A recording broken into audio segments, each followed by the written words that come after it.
Your time right now is 5:58. We thank you so much for joining us. Here's a look at what's ahead on Wake Up Alabama this half hour for you. Breaking news this morning, Birmingham firefighters are on the scene of a major fire on the city's west side. Our Paris Solomon is there and will update us with the latest details. But first, it was more or less expected. I think her previous rulings had indicated such, and we'll deal with them in a manner we can shortly. We sit down exclusively with Supreme Court Chief Justice Roy Moore to discuss his role during a week that made history here in Alabama. it's not necessarily the bitter blast we've had, but it's certainly cold. We're tracking the polar plunge for you this morning. That's right. Weather is the big story of the morning. But before we get to that, we are changing things up just a little bit this morning. Let's head over to traffic tracker Jamie Langley. And Jamie, when it's cold, sometimes that means concerns on the roadways. That is definitely the case. Don't think we have any problems today associated with the cold weather, but we do have an accident I do need to bring to your attention over in Cottondale area, I-59 at I-20 eastbound. If you're traveling east, through right before you get to Vance area, unfortunately the car is in the median there. Right now we're not seeing any major delays associated with it. You see a lot of green there, and so we're nice and clear, but emergency personnel arriving to the scene to clear the scene of that accident. Please take it slow through that area and give yourself plenty of time to get from point A to point B. We will break down all at the very latest any accidents or major delays that could occur today, cold weather or not, as well as your drive times in 10 minutes. Stephen. All right, thank you, Jamie. This is a live look outside from our newsroom this morning. We keep an eye on the thermometers for you. Now, of course, it's not going to be exactly perfectly accurate that close to the window of our newsroom, some heat kind of radiating out, but you can see it is cold out there for sure. And yeah, I don't know how warm it's going to get for you today. Let's check in with our Storm Track meteorologist, Ted McInerney. You know, it's going to get a little cool again today, folks. We're talking temperatures only in the low to mid 40s for highs. So let's get you out your door with our Storm Track hour-by-hour forecast. We'll have some clouds that actually thin out by around noon.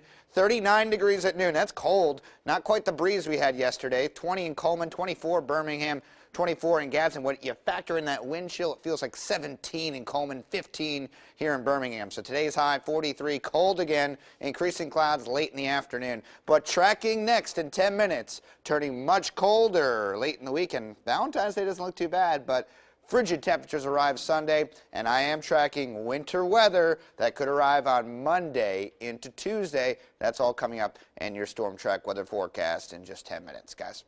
All right, at 6:01, we want to update you on some breaking news we've been following for you this morning as we turn our set red. Yeah, we're following Birmingham firefighters who are right now working a house fire, and Paris Solomon has been on the scene. She joins us now with the very latest. Firefighters have been out here for about an hour now. They basically have the fire out. It's still smoking a little bit, and we're waiting to hear what caused this fire. But just looking at this house, you can tell that it was destroyed in this fire. I want to show you what the flames looked like when we first got out here. This was a huge fire. The flames were shooting higher than the house, well into the air.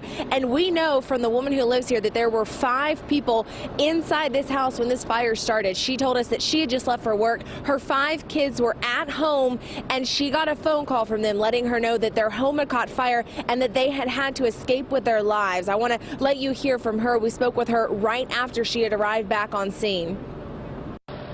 Everything. They don't even have shoes on their feet. They just got out, and I'm glad they're okay. Now, you heard her. She was looking at this house and telling us that she had lost everything just by looking at that fire, looking at the destruction it left behind. We have been watching her speak with firefighters. They should have the Red Cross on the way out here, hopefully, to get her some help. She says that she and her children have lived here about 2 years, and several of her children are older. Her son's actually 26. He was the one that was able to get the other 4 kids out of the house safely. None of them are hurt, but they did have to run out without their shoes, without clothing. They're sitting in a car here watching as firefighters put out the last remaining smoldering, smoking pieces of their home. We're live in Birmingham. Paris Solomon, WIT 42 News, coverage you can count on. Paris, thank you. Alabama probate judges who showed reluctance to issue marriage licenses to same-sex couples are now being ordered to comply. The federal judge who initially overturned Alabama's gay marriage ban in January has now clarified her ruling on that matter. Judge Callie Grenade ruled on requests made by 3 same-sex couples in Mobile. After the probate judge there stopped clerks from issuing licenses, to all applicants, gay or straight. In her decision, Grenade says, quote, plaintiffs' inability to exercise their fundamental right to marry has caused them irreparable harm that outweighs any injury to defendant. Same-sex marriages will begin this morning in Tuscaloosa as well. Probate Judge Hardy McCollum issued a statement saying, we will comply and begin issuing licenses. This is an order that I feel requires the issuance of licenses to same-sex couples. Tuscaloosa's probate office opens this morning at 8:30. Well, in the middle of this controversy is Alabama Supreme Court Chief Justice Roy Moore. His order telling probate judges to stop issuing marriage licenses to same-sex couples is addressed in this latest ruling.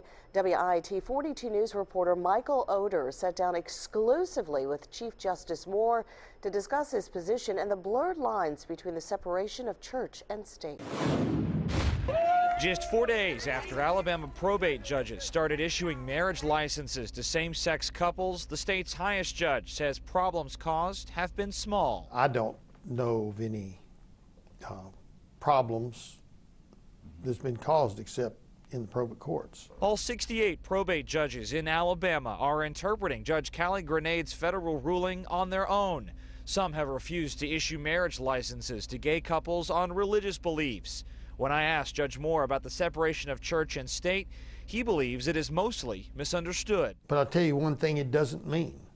It doesn't mean to separate God from government, especially in the United States of America. You cannot separate God and government. Judge Moore believes the Declaration of Independence explains why. You see that your rights of life, liberty, and pursuit of happiness come from God. Whether or not a probate judge issues a license to a same-sex couple is solely up to that judge. And if those licenses are forbidden by state law, then they must make a decision, is that constitutional according to their understanding of the federal Constitution? Michael Oder, WIAT 42 News. Coverage you can count on.